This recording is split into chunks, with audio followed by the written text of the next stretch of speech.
Tag TV and Tag Radio. Be seen and heard by both technology users and technology producers throughout the state of Georgia and around the world. Low cost, big benefits, powerhouse online branded video and audio has arrived.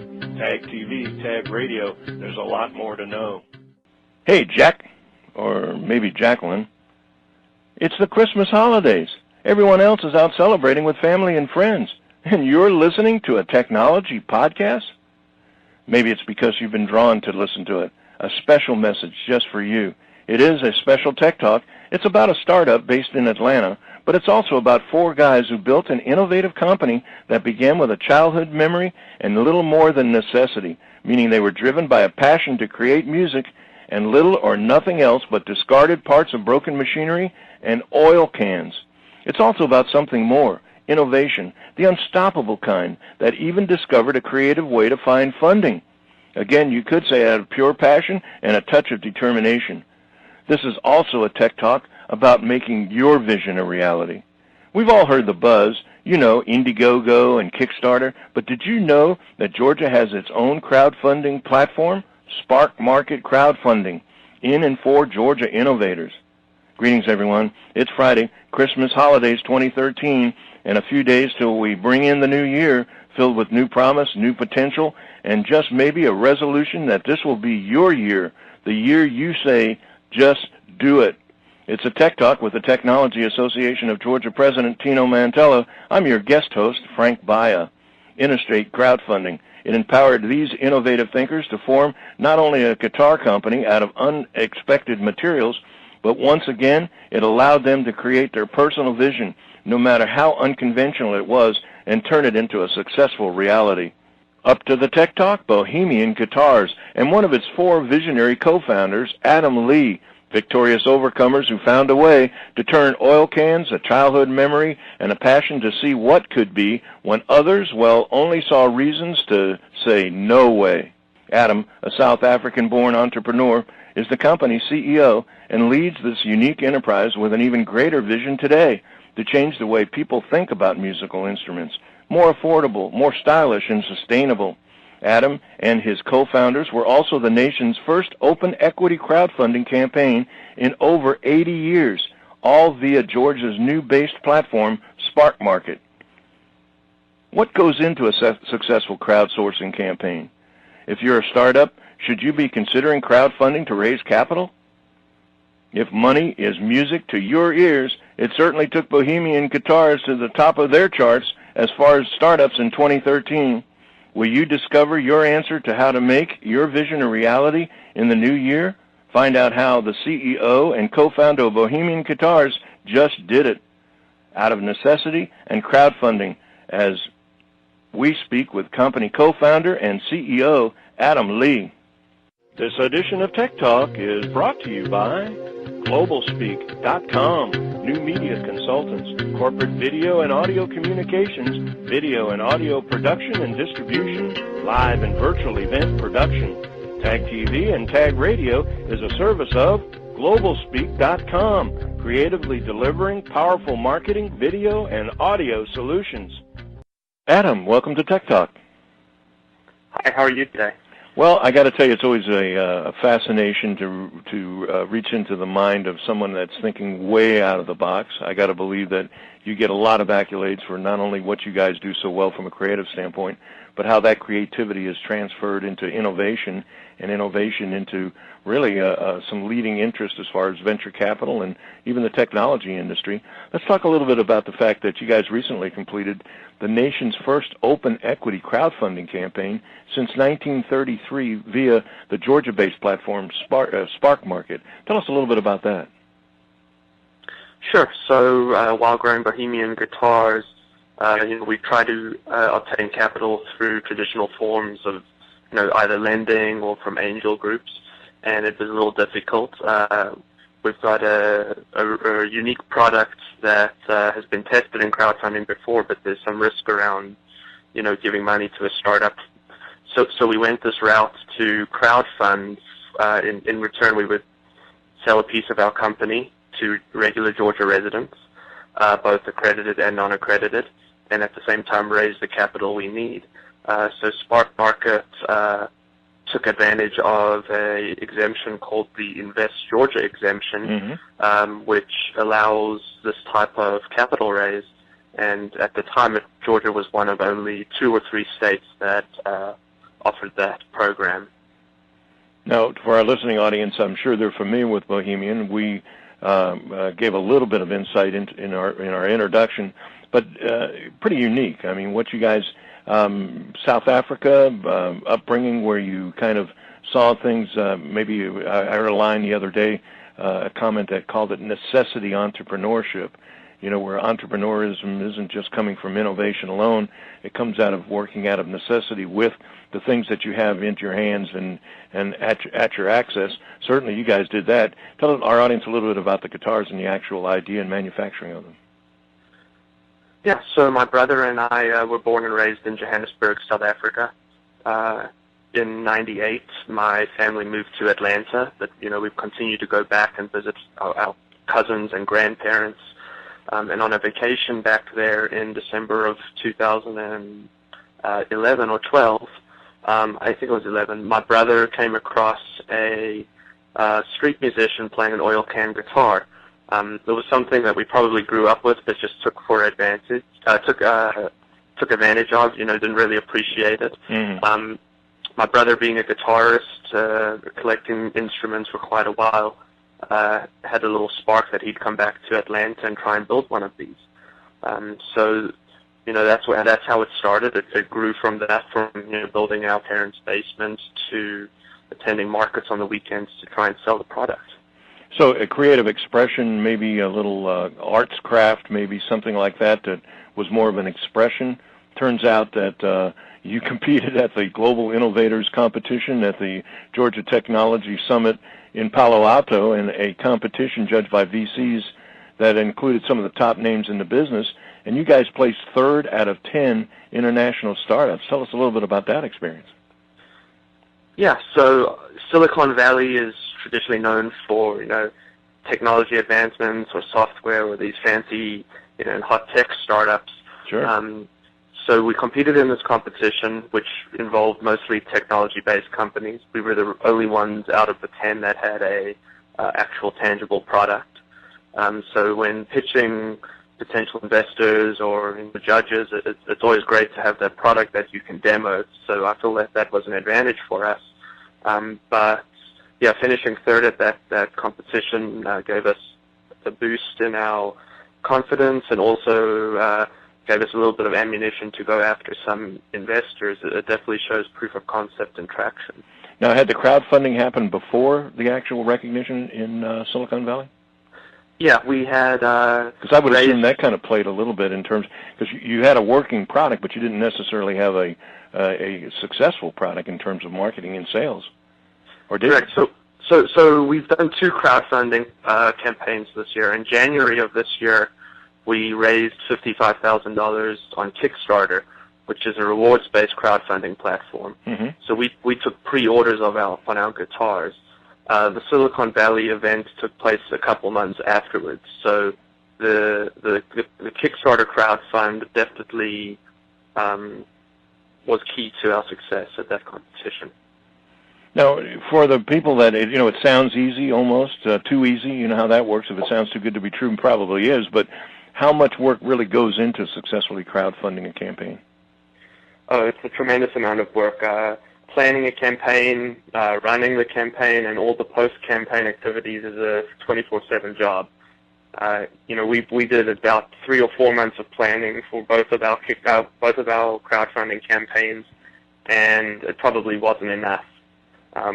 It takes a lot of hard work. There is an approach and a method you can apply to increase your chances of being successful, but each and every campaign is different. So there are a lot of factors you need to consider. Well, how did you learn about it? I mean, obviously you were made aware of it, but did you just walk into it cold? Is there a, like a tutoring thing that they give you some kind of background? And like you just mentioned, there's some kind of experience that you can take advantage of that helps to improve the prospects. How does one go about doing that? Because obviously the next question I'm going to ask, and it kind of ties in with it, is, would you recommend a crowdfunding for startups? But part of that's got to do with, how difficult is it, and really how good do you have to be, and how prepared do you have to be to really make it successful? Yeah, so when we were at a music tech conference in San Francisco in October of last year, in which we, just try to get a feel for the industry, try to get some people interested in our product that maybe would like to partner with us and help us grow. And the number one question that kept getting thrown my way was, how much did you raise on Kickstarter? At the time, I didn't know what Kickstarter was. I hadn't actually done any research, or we hadn't really even considered it. We were still trying to figure out the funding path. So returned back to Atlanta and did some research into Kickstarter and realized that this is definitely the way we need to go. As far as, the learning of the crowdfunding movement and teaching myself, the appropriate methods to get things done, it was all self-taught through free resources on the internet. I know there are a lot of crowdfunding consultants out there that you can pay a fee for, or a percentage of whatever you raise, and they'll help you, with whatever help you need for the campaign, whether it's identifying rewards or producing a video. But my general experience is there's a lot of free information on the internet, and most people that claim to be crowdfunding experts have very rarely crowdfunded anything themselves. So now, I think it's pretty obvious that you'd recommend that startups consider crowdfunding. It would be hard to assume that you wouldn't, because it just seems a path, as you called it, to raising capital. But I guess I'm kind of curious about, maybe the politics of crowdfunding. How do you feel about the idea of this kind of sourcing and this kind of fundraising and having maybe not one owner but multiple owners? And is that like a viral thing that actually benefits, or is it a case where you really don't have that maybe same mentoring or leadership situation that might happen with a VC or an actual stakeholder that was someone that you could sit across from a room face to face? I guess it's kind of fascinating. I've got 100 questions, but do you communicate with the people that invested in you? Do you have some form of dialogue with them? Sure. So with a rewards-based campaign like Kickstarter or Indiegogo, you can consider those backers your most loyal fans and customers. So you communicate with them from a perspective of, how things are progressing with the product manufacturing and the company growth. But on an equity campaign like we did with Spark Market, the people that you take on are now shareholders, or they own a part of your company. And you treat those shareholders just as if they had invested through any other traditional format. So, our offering documents are industry standard. Our reporting requirements, we've tried to keep them as standard as possible. So shareholders will, get, biannual shareholder statements, or, maybe we'll send out a monthly status report. But, it's important that these shareholders and these Georgia residents believed in Bohemian Guitars enough to invest. So we want to utilize their knowledge and experiences, and they could potentially help us out in situations where we're not sure how to proceed. So I'm sure in the vast majority of our audience, as you mentioned, even some of the experts that provide advice, they really haven't done it, and here you've done it. I'm, again, curious about what you're implying is that pretty much there's a lot of the regulation, a lot of the kind of scrutiny to make sure that you're doing is there attorneys involved? Do you deal with legal advice? Yes, for an equity offering, there are attorneys involved. You want to make sure that, everything you're offering or the programs you're taking advantage of, you comply with them. So from drafting the offering documents to, amending your operating agreement and all sorts of things along the way, you do consult with attorneys. You potentially need to consult with an accountant as well to make sure from a tax perspective everything is also okay. What's the total number of people that are involved with you? Are you at liberty to say the number of actual people that invest? Because one of the things you mentioned earlier, I'm thinking that there's got to be some kind of analytics that are involved in terms of what the next model would be, or something like that. Like where you put out 10 designs and have your own stakeholders vote on which one is the one they most likely would like, and then ideally that already has a reasonable chance of success because you've already got a demand for it, or at least implied demand. Yeah, no. We've got 6 shareholders that we took on through Spark Market. We really wanted to keep it under 10, purely from a management perspective. It's our first time doing something like this. To take on more than 10 shareholders may have been a little bit of a challenge to manage. So we really wanted to keep it between 5 and 10, and we concluded the campaign with 6. What now for the future 2014? What does Bohemian Guitar have in store? Sure. So we have really spent this year building the infrastructure and laying the foundation for manufacturing and distribution.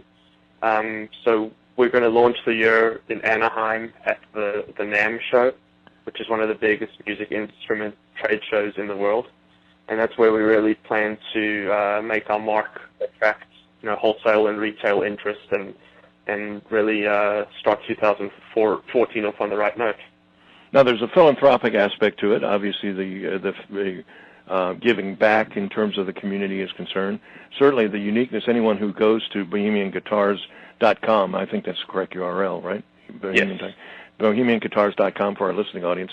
You're going to marvel at the creativity. Implied value proposition as it relates to beyond the novelty. Is there something that I'm not a musician, so I'm looking at them and I'm seeing a pretty provocative-looking musical instrument, made out of quote-unquote an oil can. Is it a practical, professional instrument that, when you talk about the market itself, competes effectively against standard guitars? Yeah, this is a real instrument. Everyone's so familiar with how a standard guitar looks. It hasn't changed in aesthetics for years and years and years. So when they see something else, so branded, so themed, and an unorthodox shape, it's normal for you to, question whether or not it plays. But it is a real instrument. It sounds great. It's got a really harmonically rich tone, unlike guitars that have a solid wood or composite body. And these street musicians in South Africa and in South America, and where all over the world where they're making instruments of a similar nature, they're pretty innovative, because some people can, work years and years and years to build a guitar and have it sound so pure, and they built it out of materials that were just found on the side of the road. I'm thinking of a package, I think it was 60 Minutes that I saw just recently, that I'm not even remembering where it was. It could have even been maybe a village in South Africa, but in a remote area where the whole village had been basically their job was rummaging through trash to try to find anything they could to exchange into money to be able to survive. And they ended up creating instruments, and the instruments led to a band, and the band led to an orchestra. And it's my understanding they're doing presentations around the world, not just from a guitar standpoint, but even from a full instrument standpoint. I guess where I'm headed is that talk a little bit about the entrepreneur aspect of it and the fact of taking something that maybe either as discarded or maybe not even recognized as an opportunity at all. You mentioned you and your brother kind of seeing it early on and maybe taking it for granted. Is there, when we talk about disruptive technologies, we're kind of talking about the same thing in terms of what's happening with digital media and the impact it's having, say, on film and music.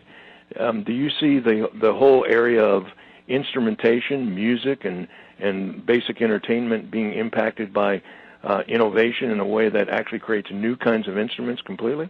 Not just the novelty or the value, say, for example, of taking, as I mentioned, out of necessity, creating a product, but now maybe getting involved in designing products yourselves that even go beyond the novelty. Yeah, there's lots of room for disruption in the industry, whether it's something on the technology side. There's a really neat product out there called the Guitar, which you hooks up with your phone, and you learn to play the guitar through that.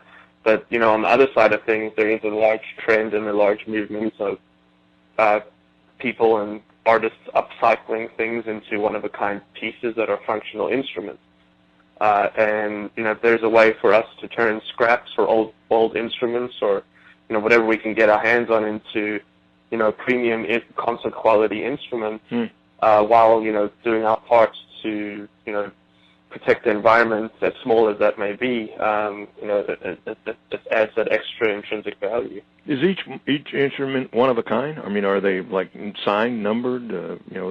When you sell a product, is it, as I mentioned, one of a kind, or is it? So at the moment, all of our instruments are made by hand. The vintage ones, where we're using old materials and old parts, they are all one of a kind. If you buy that one guitar, you're the only one who will have that guitar. We do have a range called the Boho series, which we've kind of come up with our own couple of designs, so they do stick to the same theme. So, they're being made by hand. They still are one of a kind because no two guitars are alike, but they do have the same design on them. Well, Adam, it's one of the great pleasures that we have here at Tech Talk is we deal across almost every vertical there is in technology, and there's always something unique or something different. But truly, you guys, in terms of defining innovation, I think represent a form of leadership that is inspiring to the basic, if there is such a term, basic terminology for things like programming and the development of innovation. But when you take something that you guys are doing, and again, I invite our listeners to go to BohemianGuitars.com. You're going to be quite surprised, see something really special. And on top of that, you're going to see guys that not only talking the talk, but they're making things happen and actually impacting a lot of our infrastructure all the way through. When I think of the number of players we've talked to over the years that would love an opportunity to have any impact into Silicon Valley, here you guys are already doing it. Hats off, great year for 2013. All the best wishes for even better year in 2014 and what looks to be a pretty exciting and successful future for you guys. Congratulations, and thank you for taking time out of your schedule to join us today on Tech Talk. Thank you very much. It's been a pleasure, and looking forward to talking to you in the future.